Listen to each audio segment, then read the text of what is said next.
नमस्कार। प्राइम न्यूजमा स्वागत छ। म संगीता कटुवाल। म दिपेश किमिरे। सुरु गरौँ आजका हेडलाइन्सबाट।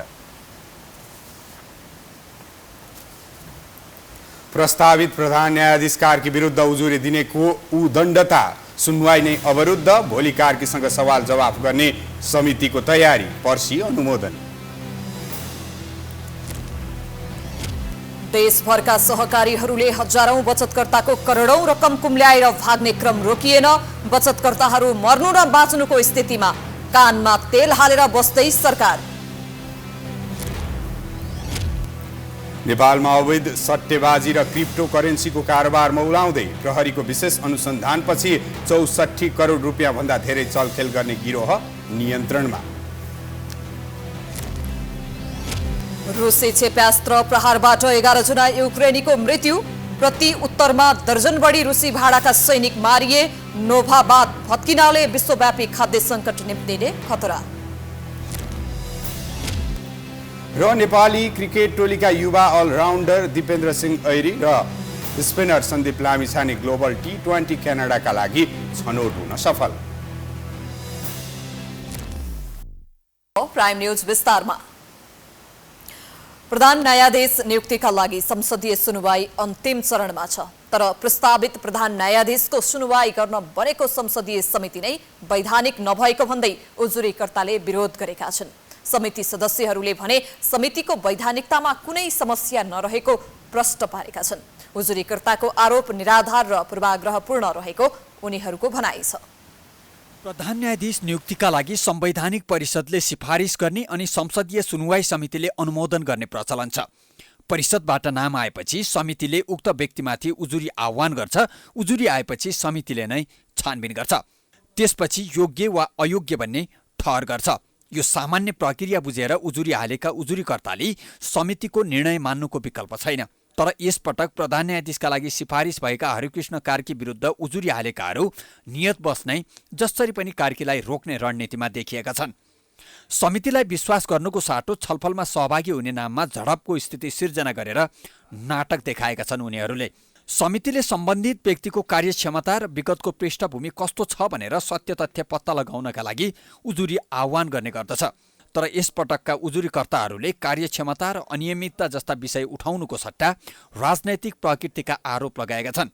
त्यसैले पनि हुन सक्छ उजुरीकर्ता राजनैतिक पूर्वाग्रह राखेर नै कार्की विरुद्ध प्रस्तुत भएको देखिन्छ। बुधबारको बैठकमा प्रस्तावित प्रधान न्यायाधीश कार्कीका विरुद्ध उजुरी दर्ता गर्नेहरूलाई समितिमा बोलाइएको थियो। तर उनीहरूले सुनवाईमा भाग लिन छाडेर समिति नै अवैधानिक भएको आरोप लगाए। उजुरीकर्ताले राजपत्रमा सूचना प्रकाशित नभएकाले सुनवाई समिति नै अवैधानिक रहेको आरोप लगाएका छन्। यही आरोप लगाएर उनीहरू बैठकबाट बाहिरिएका थिए।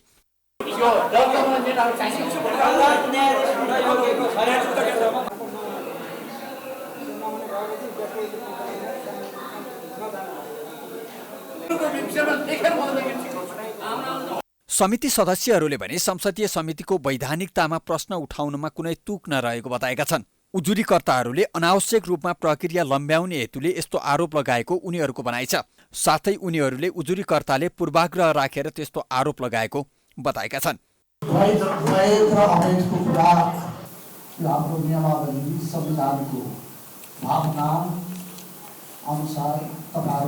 जानकार आफू हुनुहुन्छ, त्यसको बारेमा म प्रवेश गर्न चाहन्न।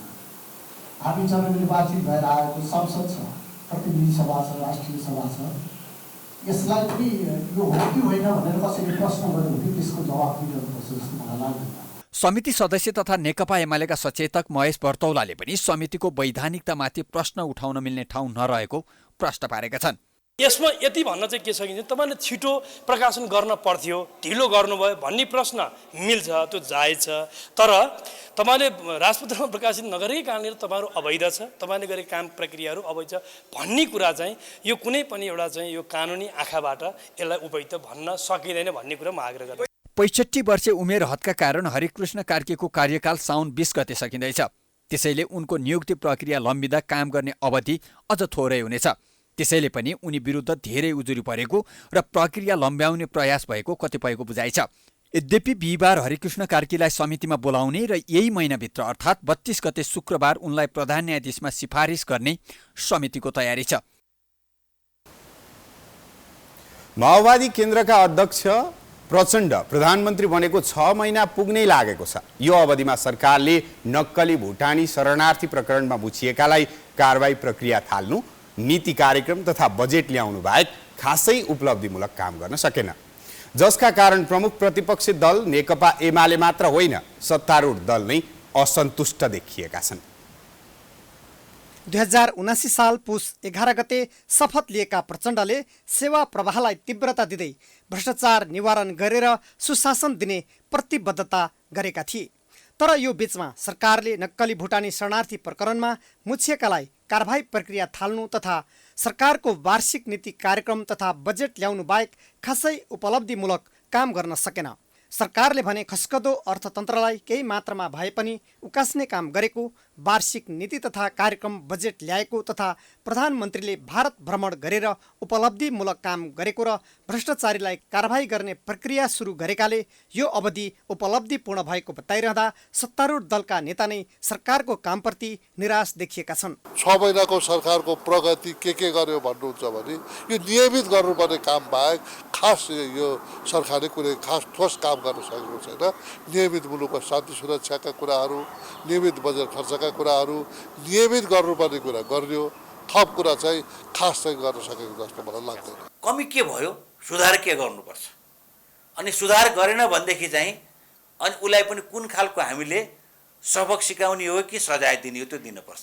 6 महिनामै सबै रिजल्ट यही हो भनेर आज चाहिँ 270 वर्षको जुन क्रोनिक खालको चाहिँ नेपालको राजनीतिक अवस्था हो त्यसलाई चाहिँ चट्टै चाहिँ एकदम सुधार हुन्छ भन्ने कुरो त होइन, तर पनि क्रमशः यसलाई सुधार चाहिँ गर्नुपर्छ। जनताका तत्काल पूरा गर्न सकिने जल्दा बल्दा समस्याको समाधान गर्न पनि 6 महिनाको समय प्रधानमन्त्री प्रचण्डले भरपूर रूपमा प्रयोग गर्नुभन्दा पनि साझेदार दललाई फकाउन तथा सत्ता जोगाउनमा नै समय खर्चिनु परेको छ। सरकार जोगाउनकै लागि उनले एमालेसँगको समीकरण परिवर्तन गरी काङ्ग्रेस लगायत साना दलको 10 दलीय समीकरण बनाए।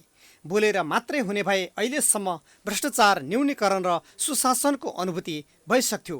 तर प्रधानमन्त्रीलाई प्रतिपक्षी दल मात्र होइन, सत्तारूढ दललाई समेत खुसी पार्न कठिन भइरहेको छ, जसका कारण चुनावका बेलामा गरिएको कुनै पनि प्रतिबद्धताको कामको समेत उनले सुरुवात गरेनन्। केही मन्त्रीहरूले जागिर खानु भएको छ। प्रधानमन्त्रीले यसो देश विदेश कहीँ कतै घुम्नु भयो, महँगी नियन्त्रण कस्तो भयो, कालोबजारीको अवस्था के भयो, अर्थतन्त्र प्रत्येक दिन जस्तो कमजोर हुँदै गइरहेको अवस्था छ भनेपछि सरकारको यदि उपस्थिति हुन्थ्यो भने त यो पक्षमा काम हुन सक्थ्यो नि भनेपछि हो। समग्रतामा मलाई के लाग्छ भने यो सरकार जुन तरिकाबाट डेलिभर गर्न पर्थ्यो, किनभने यो ताजा फ्रेस म्यान्डेटबाट निर्वाचित भएको सरकार, यो सरकारसँग धेरै अपेक्षा थियो। त्यो अपेक्षा बमोजिम सरकार अगाडि बढ्न सकेको छैन। यो तथ्य घटनाक्रमहरूले पुष्टि गरेको छ। सरकारले आफ्नो कार्यकाल उपलब्धिपूर्ण भएको दावी गरे पनि कालो बजारी र कृत्रिम अभाव रोक्ने कुनै काम हुन सकेन। 6 महिनाकै अवधिमा महत्त्वपूर्ण मानिएको प्रधानमन्त्रीको भारत भ्रमणबाट भएको उपलब्धिले पनि जनता खुसी हुन सकेनन्। तेस्रो पटक प्रधानमन्त्री बनेका प्रचण्डले यो कार्यकाललाई कृतिमानी बनाउने भन्दै आएका छन्, तर त्यस्तो सङ्केत देखिएको छैन। आगामी दिनमा सरकारले कस्तो काम गर्छ त्यो भने हेर्न बाँकी नै छ। सत्य, निरूपण, मेलमिलाप र बेपत्ता पारिएका व्यक्तिको छानबिन सम्बन्धी विधेयक अहिले संसदीय समितिमा छलफल भइरहेको छ। विस्तृत शान्ति सम्झौतामा 6 महिनाभित्र कानुन बनाएर पीडितलाई न्याय दिने आश्वासन दिएको पनि 17 वर्ष पुगिसकेको छ, तर अझै पीडितले न्याय पाउन सकेका छैनन्। विधेयकमा आएका विभिन्न विवादित विषयमा राष्ट्रिय सहमति खोज्नुपर्ने भन्दै प्रमुख प्रतिपक्षी दल एमाले विमति राखेको छ। सरकारले 2 महिना अघि संसदमा दर्ता गरेको सत्य, निरूपण, मेलमिलाप र बेपत्ता पारिएका व्यक्तिको छानबिन सम्बन्धी विधेयकलाई संसदीय समितिमा समेत छलफल नगरी छोटो बाटोबाट पारित गराउने तयारी गरेको थियो। तर प्रमुख प्रतिपक्षी एमाले हत्या, यौनजन्य हिंसा, यातना, अपहरण, अङ्गभङ्ग तथा अन्तर्राष्ट्रिय मानव अधिकार वा मानवीय कानुन विपरीत गरिएका जुनसुकै कार्य लगायत युद्ध अपराध तथा मानवता विरुद्धका अपराध समेत क्षमायोग्य हुने गरी राखिएको प्रावधान राष्ट्रिय तथा अन्तर्राष्ट्रिय कानुन र सर्वोच्च अदालतले स्थापित गरेको नजिर र सिद्धान्त विपरीत भएको दावी गर्दै विरोध गरेपछि सरकारले संसदीय समितिमा पठाएको विधेयक मङ्गलबारदेखि छलफल भइरहेको छ। प्रमुख प्रतिपक्षी एमाले विधेयकका विवादित विषयमा राष्ट्रिय सहमति खोज्नुपर्ने बताइरहेको छ। उसले विधेयकमा मानव अधिकार उल्लङ्घनका घटना र गम्भीर मानव अधिकार उल्लङ्घनका घटनालाई समान दृष्टिकोणले हेरेको भन्दै विरोध गरिरहेको छ। त्यो गम्भीर मानव अधिकार उल्लङ्घन गरेका मान्छेहरूलाई पनि भोलि उन्मुक्ति दिने त्यो मनसाका छ। सरकारले त्यो प्रस्ताव लिएर आयो। त्यसकारणले यसमा चाहिँ पुनर्विचार गर्नुपर्छ। यसमा चाहिँ सघन ढङ्गले छलफल हुनुपर्छ। कस्तो छ भने म एउटा दुईटा मात्रै उदाहरण म भन्न चाहन्छु। अब कोही महिलाहरूलाई हत्या भएको छ, यौन हिंसा भएको छ भनेदेखि र हत्या भएको छ भने त्यो हत्या मात्रै भयो भने त्यो के अरे गम्भीर मानव अधिकार उल्लङ्घन भएन। यौन हिंसा भएर हत्या भयो भनेदेखि बल्ल मानव अधिकार उल्लङ्घन भयो भन्ने जस्तो एउटा मात्रै उदाहरण भन्दैछु। यस्ता प्रावधानहरू दर्जनौँ प्रावधानहरू छन् जसले गर्दाखेरि पीडकहरूलाई चाहिँ उन्मुक्ति दिने काम हुन्छ। त्यसकारणले गर्दा यस्तो गर्नु हुँदैन। विधेयक पीडित मैत्री नभएको र द्वन्द्व मचाउने तत्कालीन माओवादी र सरकार मैत्री भएको भन्दै यसले पीडितलाई न्याय नदिने हुँदा मुलुक थप द्वन्द्वमा जान सक्ने एमालेको दाबी छ। तर सत्तारूढ दलले भने संक्रमणकालीन न्यायलाई टुङ्गोमा पुर्याउनुको विकल्प नभएको बताएको छ। द्वन्द्व र युद्धले मुलुकलाई धेरै ठुलो क्षति पुर्याएको छ। आम नागरिकले धेरै ठुलो दुःख र कष्ट भोग्नु परेको छ, मारिनु परेको छ। यो कुराको त्यो ढङ्गले निष्कर्षमा पुगेर जसले यसबाट न्याय पाउनुपर्छ, जसले यसबाट राहत पाउनुपर्छ, ती सबै पक्षलाई हामीले त्यो ढङ्गले सम्बोधन नगरिकन समस्या समाधानको लागि मात्रै भने कुनै एक पक्ष या दुई पक्षलाई मात्रै केन्द्रमा राखेर हामी यसलाई निरूपण गर्न खोज्यौँ भने अब वैधानिक प्रक्रियाले त संसदबाट यो निरूपण हुनसक्छ। तर यो गम्भीर विषय छ, राष्ट्रिय अन्तर्राष्ट्रिय यसका विषयहरू छन्। यसलाई गम्भीर रूपमा लिएर तर यसलाई निरूपण गर्नुपर्छ भन्ने चाहिँ मेरो दृष्टिकोण छ। यसमा द्वन्द्वको नेतृत्व गरेका प्रचण्ड पटक पटक र डाक्टर बाबुराम भट्टराई एक पटक प्रधानमन्त्री बनेको भए पनि प्रचण्ड र भट्टराईले पीडितको समस्या समाधान गर्न उदासीन भएको आरोप लाग्ने गरेको छ। जसका कारण माओवादी जनयुद्धको नेतृत्व गरेका प्रचण्ड र डाक्टर भट्टराई विरुद्ध सर्वोच्च अदालतमा मुद्दा समेत पर्यो। 17 वर्षसम्म पनि राज्यले द्वन्द्व पीडितको घाउमा मलम लगाउन नसक्दा द्वन्द्व पीडितले न्याय पाउन नसक्नुलाई कतिपयले राजनीतिक पार्टीमा इच्छा शक्तिको कमी रहेको बताउने गरेका छन्। महिलाहरूमा बढी देखिने क्यान्सर मध्ये पाठेघरको मुखको क्यान्सर पहिलो नम्बरमा पर्छ। विश्व स्वास्थ्य सङ्गठनबाट स्वीकृत प्राप्त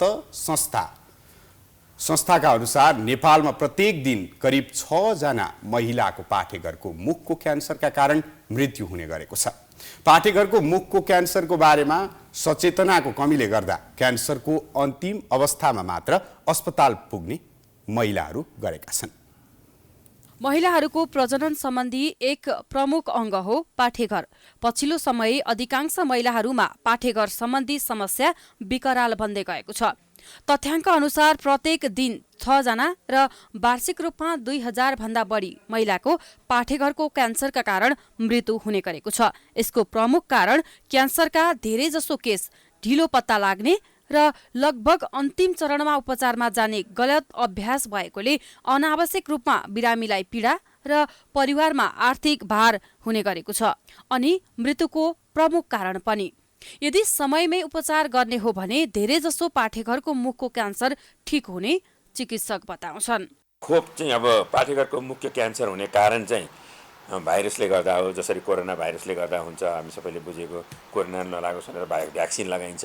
त्यसै गरी पाठेघरको मुखको क्यान्सर नहोस् भनेर भ्याक्सिन निःशुल्क उपलब्ध गराउन सकिने धेरै सजिलो हुन्छ। भ्याक्सिन उपलब्ध छ, हाम्रै अस्पतालमा पनि छ, फार्मेसीमा छ होइन। अहिले चाहिँ अब किनेर लाउनु परेको छ जनताले। भ्याक्सिन पनि उपलब्ध गर्न सक्यो भने चाहिँ रोगै लाग्ने सम्भावना 70-80% घटेर जान्छ। महिलामा हुने पाठेघरको मुखको क्यान्सरलाई न्यूनीकरण गर्नका लागि एचबीपी विरुद्धको खोप ल्याउने सरकारको तयारी छ। आर्थिक वर्ष 2080-81 को वार्षिक बजेटमा 9 देखि 14 वर्षका किशोरीहरूका लागि लक्षित गरी यो कार्यक्रमलाई विस्तार गरिने भनिएको छ। हुन त यो कार्यक्रम सरकारले आर्थिक वर्ष 2076-77 को नीति तथा कार्यक्रममै घोषणा गरेको थियो, तर हालसम्म पनि सञ्चालनमा आउन सकेको छैन। यसपटक सरकारले प्राथमिकताका साथ खोप ल्याउने तयारी गरे तापनि आशंका भने कायमै छ। हामीले हेऱ्यौँ भने राष्ट्रिय खोप कार्यक्रममा पछिल्लो समय एचपीभीको भ्याक्सिन पनि जोडिएर आएको छ। पाठेघरको मुखको क्यान्सरका लागि हामीले खोप समावेश गर्ने कुराहरू खोप ऐनले दिएको व्यवस्था अनुसारको खोप सल्लाहकार समिति, विज्ञ समितिहरूबाट सिफारिस भएअनुसार सरकारले त्यसलाई त्यो कार्यक्रममा समावेश गर्ने निर्णय गरेर त्यसका लागि खोप व्यवस्थापन र अरू सबै खोप अभियान सञ्चालन गर्ने व्यवस्थापनको लागि चाहिँ काम अगाडि बढाएको छ। खोप खरिद गर्ने प्रक्रिया सरकारले गावी मार्फत गरे पनि, सरकार आफैले गरे पनि त्यो चाहिँ सरकारकै पैसाको हिसाबले नै हुन्छ। यसका लागि हामीले गावी लगायतका निकायहरूसँग अरू सहयोगहरू लिएर खोप प्राप्त गर्ने कुराहरूमा चाहिँ काम अगाडि बढाएका छौँ। अन्य 41 भन्दा बढी विकसित देशहरूमा एचबीपी खोपलाई नियमित खोप तालिकामा राखेर नै एचबीपी खोपलाई नियमित खोप तालिकामा नै समावेश गरेर राखिएको छ, जसका कारण पाठेघरको मुखको क्यान्सरबाट पीडितको संख्या दिन प्रतिदिन घटिरहेको छ। तर नेपालमा भयावह बन्दै गएको छ। नेपालमा पनि केही निजी अस्पतालहरूले खोप दिइरहेको छ, तर खोप अत्यन्त महँगो अर्थात् प्रति डोज 5000 भन्दा बढी पर्ने भएका कारण खोप लगाउन आउनेको संख्या निकै न्यून छ। जबसम्म सरकारले एचबीपी खोपलाई नियमित खोपमा राखेर निशुल्क खोप वितरण नगरेको खण्डमा नेपालमा महिलामा हुने पाठेघरको मुखको क्यान्सरले भयावह रूप लिने निश्चित छ। गरे के हुँदैन, शरीरमा जोस र जाँगर भए जुनसुकै काम पनि गर्न सकिन्छ भन्ने उदाहरण र वावाको पात्र बनेका छन् सुनसरीको धरान उपमहानगरपालिकाका नगर प्रमुख हर्क साम्पाङ। भोक, तिर्खा, घाम, पानीको प्रभाव नगरी लगातार 100 दिनसम्म ढुङ्गा गिट्टी फोड्दै 41 किलोमिटर पाइप तानेर कोकाहाको पानी ल्याउन सफल भएपछि उनी हर्षले भक्कानिएका छन्।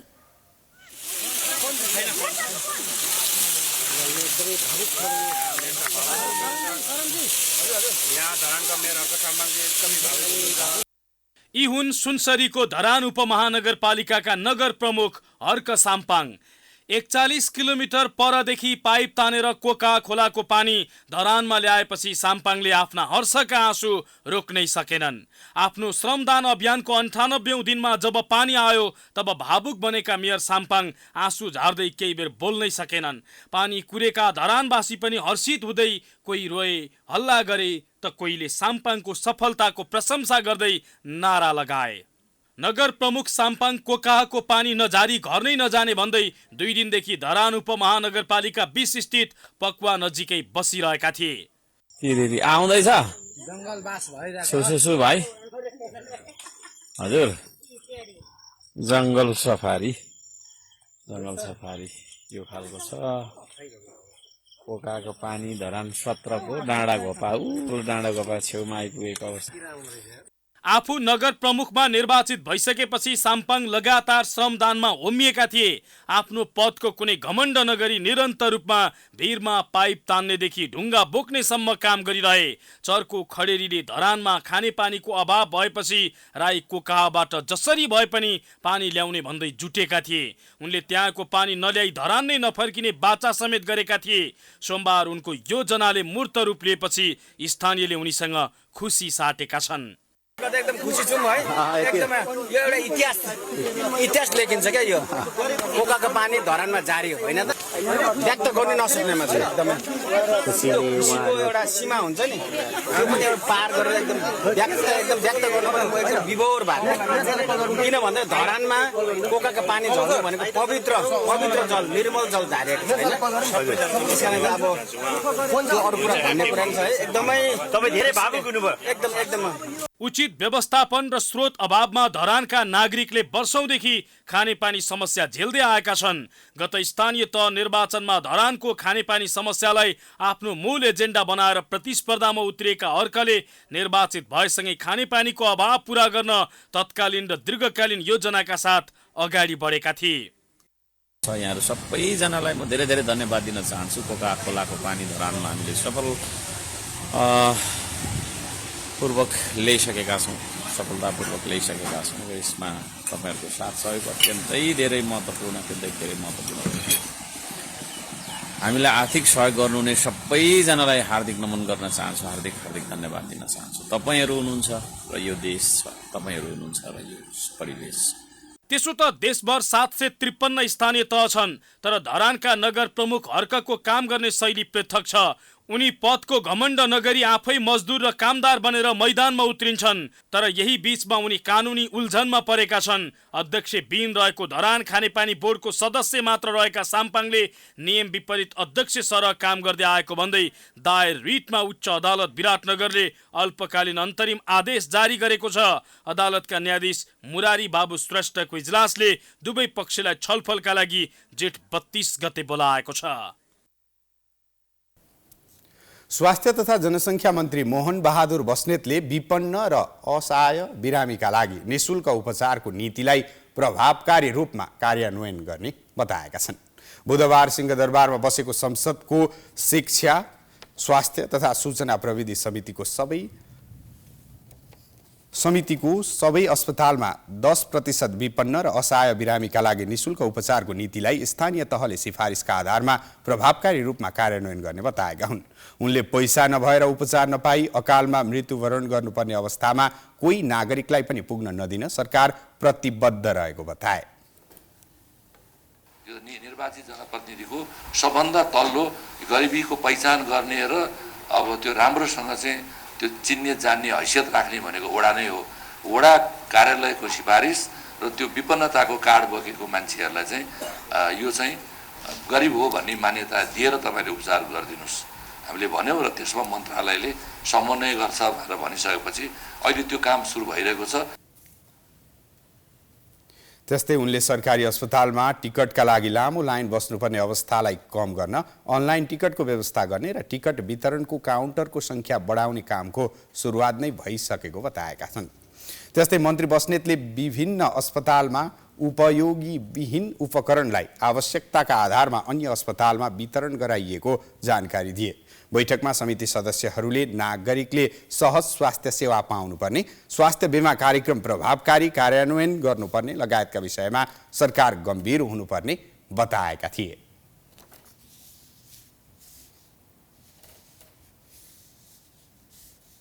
यातायात क्षेत्रका विभिन्न संगठन र व्यवसायीहरूले असार 1 गतेदेखि काठमाडौँ भित्रिने र बाहिरिने सबै सवारी साधनहरू गङ्गबु स्थित नयाँ बस पार्कबाट मात्रै सञ्चालन गर्ने निर्देशनको विरोध गरेका छन्। यातायात व्यवसायी र विभिन्न संगठनहरूले रिपोर्टर्स क्लबमा पत्रकार सम्मेलन गरी महानगरको उक्त निर्णयको विरोध गरेका छन्। यातायात व्यवसायीहरूले महानगरको उक्त निर्णय अव्यावहारिक भएको भन्दै सच्याउन समेत माग गरेका छन्। यातायात व्यवसायी र विभिन्न संगठनहरूले महानगरको उक्त निर्णयले यात्रुलाई असुविधा हुने, काठमाडौँमा ट्राफिक समस्या बढ्ने, यातायात व्यवसायीलाई शास्ति हुने र श्रमिकहरूको रोजीरोटी खोसिने भन्दै निर्णय पुनरावलोकन गर्न महानगरसँग माग गरेका छन्। महानगरले निर्णय नसच्याएको खण्डमा सडक आन्दोलन गर्ने समेत उनीहरूको चेतावनी छ। सवारीका साधनमा यात्रा गर्ने यात्रु भनेको सबभन्दा निम्न वर्गका यात्रु हुन्। ती यात्रुको क्रय शक्तिको हिसाबले, पाएक पर्ने ठाउँको हिसाबले, समयको हिसाबले र ट्राफिक व्यवस्थापनको हिसाबले यो निर्णय न त व्यवहारिक छ, न आर्थिक हिसाबले मितव्ययी छ, न समयको बचतको हिसाबले ठिक छ, न ट्राफिक व्यवस्थापनको हिसाबले ठिक छ। कुनै पनि दृष्टिकोणले यो निर्णय ठिक छैन। काठमाडौँ महानगरपालिकाले आगामी असार 1 गतेदेखि काठमाडौँ भित्रिने र बाहिरिने सबै सवारी साधनहरू गङ्गबु स्थित नयाँ बस पार्कबाट मात्रै सञ्चालन गर्न निर्देशन जारी गरेको छ। लामो, मध्यम र छोटो दूरीका सम्पूर्ण सवारी साधनमा यात्रु चढ्न र ओह्राल्न नयाँ बस पार्कमै पुर्याउनु पर्ने महानगरको निर्देशन छ। महानगरले विभिन्न ठाउँमा छरिएर रहेका टिकट बुकिङ काउन्टर समेत बस पार्कभित्र नै लैजान भनेको छ। रूपन्देहीका उद्योगी व्यवसायीको दबावपछि बेलहिया सीमा नाकामा कडाई गरिएको छ। भारतीय बजारबाट बिना भन्सार सामान भित्र्याउँदा स्वदेशी बजार धराशायी भएको र राजस्व समेत घट्दै गएको भन्दै भन्सार नाकामा कडाई गरिएको हो। सीमापारी बजारमा किनमेल गर्न जाने नेपाली उपभोक्तालाई निरुत्साहित गर्न रूपन्देहीको बेलहिया नाकामा 100 रुपैयाँ भन्दा बढी मूल्यका सामानमा अनिवार्य भन्सार तिराइएको छ। यो प्रक्रियाले स्वदेशी उद्योगी व्यवसायी खुसी भएका छन् भने अर्कोतर्फ उपभोक्ताहरूले विरोध जनाएका छन्। भन्सारको मैले अब अस्तिको न्युजलाई उद्धृत गरेर भन्ने भने पटक पटक हामीले देखिरहेका छौँ भन्सारको एउटा प्रज्ञापन पत्रबाट कयौँ ट्रक मालहरू चाहिँ भित्रिरहेको अवस्था छ। त्यो रोक्ने कसले? सेतो हात्ती चाहिँ दिउँसै छिराइदिने अवस्था छ, त्यसलाई निर्मूल पार्ने कसले? त्यसलाई चाहिँ नियन्त्रण गर्ने कसले? यो सबै के अरे मिलोमतो नभइकन हुनेवाला छैन। सबै मार भनेको उपभोक्ताले नै बेहोर्ने हो। यस कुराप्रति चाहिँ राज्य गम्भीर हुनुपर्छ। भारतीय बजारबाट दैनिक करोडौँ रुपियाँसम्म सामान नेपाली उपभोक्ताले किनमेल गर्ने गरेको निजी क्षेत्रको दाबी छ। रूपन्देहीको बेलहिया नाका नेपालकै दोस्रो ठुलो भन्सार नाका हो। दैनिक उपभोग्य सामानदेखि विवाह व्रतबन्ध पूजाआजाका लागि समेत रूपन्देही सहित गुल्मी पाल्पा अर्घाखाँची लगायत पहाडी जिल्लाबाट समेत नेपालीहरू सुनौली लौतुना गोरखपुर लगायत भारतीय बजार जाने गर्छन्। सीमानाका चेक जाँचमा कडाई गरेको भन्दै नेपाली व्यवसायीले सकारात्मक कार्य भएको बताएका छन्। व्यवसायीले भन्सारमा गरेको कडाईका कारण स्थानीय बजार चलायमान हुनुका साथै देशको समग्र अर्थतन्त्रमा समेत प्रभाव पर्ने दाबी गरेका छन्।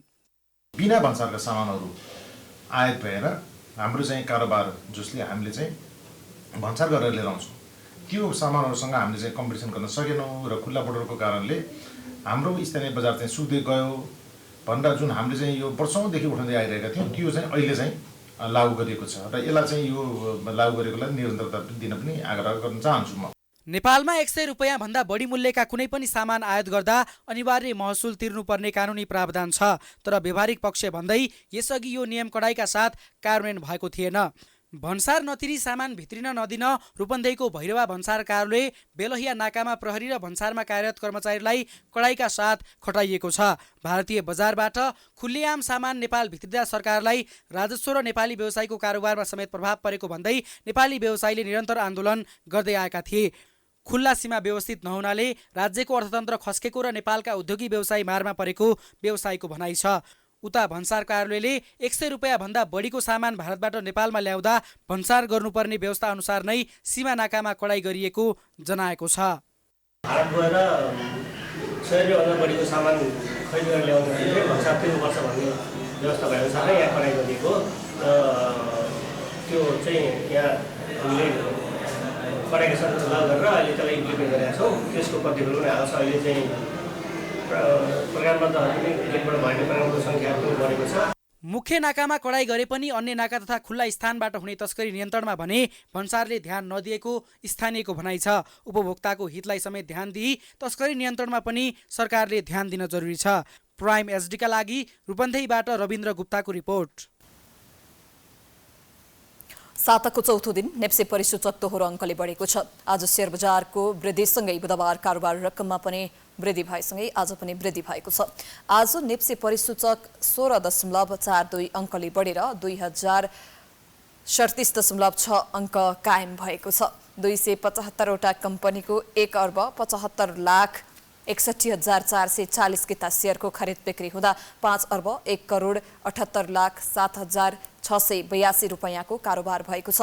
आज कारोबार रकम यस वर्षकै उच्च रहेको छ।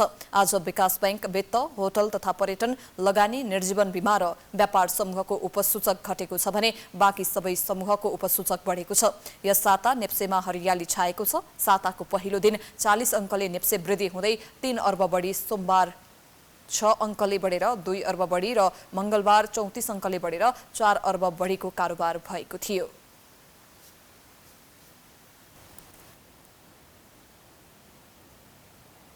अब इन्टरनेसनल न्युज।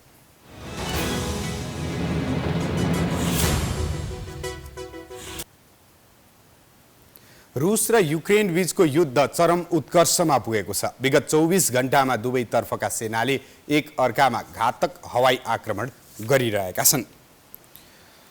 आज मात्रै रुसी क्षेप्यास्त्र प्रहारबाट 11 जना युक्रेनीको मृत्यु भएको छ भने युक्रेनी सेनाले नोभाको आवासीय क्षेत्रमा गोलाबारी गर्दा दर्जनौं रुसी सेना घाइते भएको दावी गरिएको छ। रुसले मध्य युक्रेनी सहर किब्रिरिहमा गरेको क्षेप्यास्त्र प्रहारबाट 28 जना घाइते भएका छन्। मिसाइल आक्रमणले 5 तले आवासीय भ्रमणलाई निशाना बनाइएको आरोप युक्रेनको छ। रुसले आक्रमण गरेको किवी सहर युक्रेनका राष्ट्रपति भोलोदिमिर जेलेन्स्कीको गृहनगर हो। पश्चिमाको सहयोगमा युक्रेनी सेनाले रुसीहरूलाई बाहिर धकेल्ने प्रयास गरिरहेको अवस्थामा यो आक्रमण भएको हो। त्यस्तै एक साता अघि नोभा काखोभका बाँध भत्किनाले विश्वव्यापी खाद्य सुरक्षामा ठूलो प्रभाव पर्ने र मूल्य बढ्न सक्ने संयुक्त राष्ट्रसङ्घले चेतावनी दिएको छ।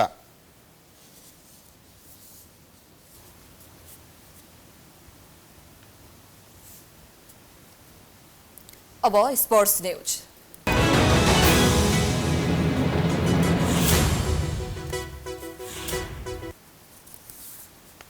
नेपाली क्रिकेट टोलीका युवा अलराउन्डर दिपेन्द्र सिंह एरी र स्पिनर सन्दीप लामिछानेले 2023 को ग्लोबल टी20 क्यानाडा खेल्ने भएका छन्।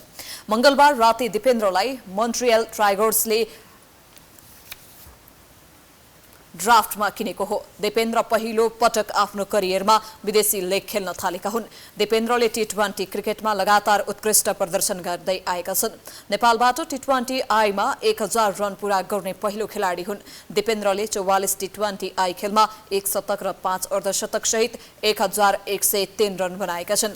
बोलिङतर्फ 21 विकेट लिएका छन्। सन्दीप लामिछानेलाई सरे जगुवारले किनेको छ। सन्दीप भने लगातार यस लेग खेल्दै आएका छन्। आजै भएको लङ्का प्रिमियर लिगको अक्सनमा भने सन्दीप लामिछाने बिक्री भएनन्। न्यूनतम मूल्य $30,000 राखेका सन्दीपलाई कुनै पनि टिमले चासो देखाएनन्।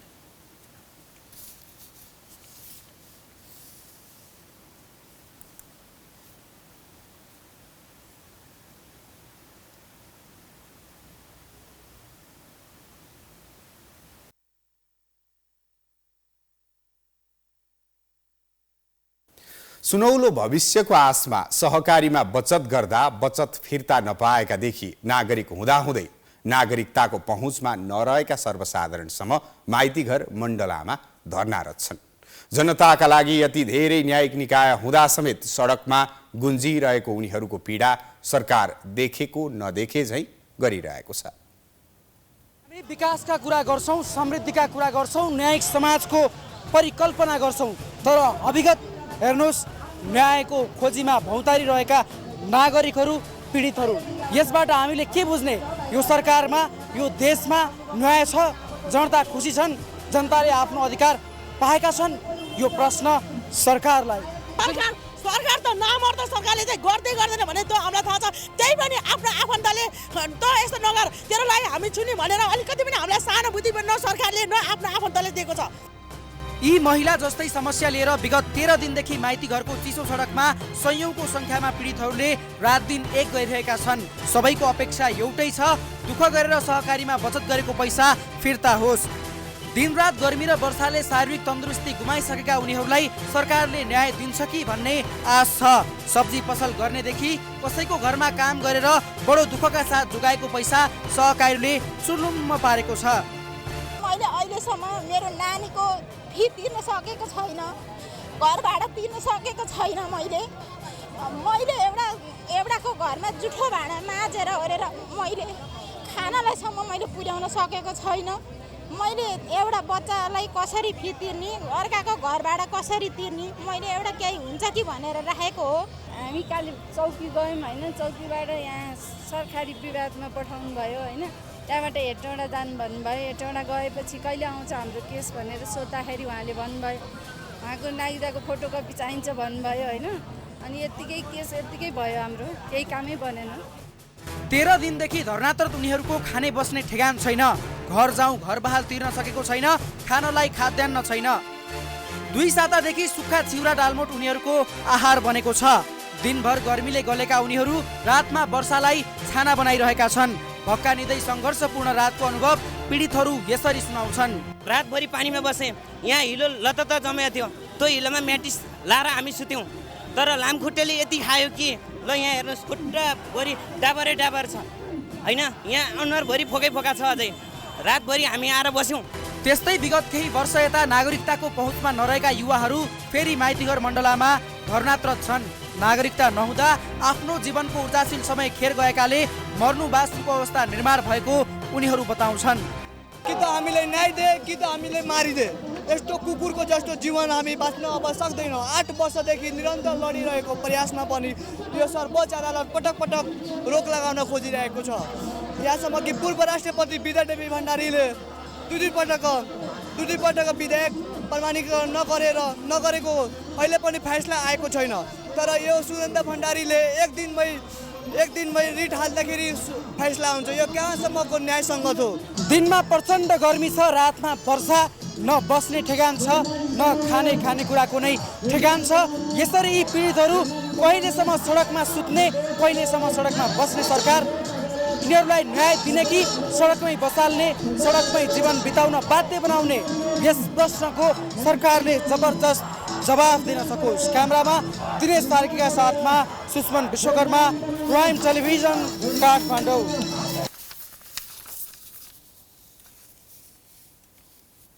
हामी प्राइम न्यूजको अन्त्यमा आइपुगेका छौं। जाँदा जाँदै हेडलाइन्स पुनः एकपटक। प्रस्तावित न्यायाधीश कार्की विरुद्ध ओजुरी दिनेको उदण्डता, सुनवाई नै अवरुद्ध। भोलि कार्कीसँग सवाल जवाफ गर्ने समितिको तयारी, पर्सि अनुमोदन। देशभरका सहकारीहरूले हजारौं बचतकर्ताको करोडौं रकम कुम्ल्याएर भाग्ने क्रम रोकिएन। बचतकर्ताहरू मर्नु न बाँच्नुको स्थितिमा कानमा तेल हालेर बस्दै सरकार।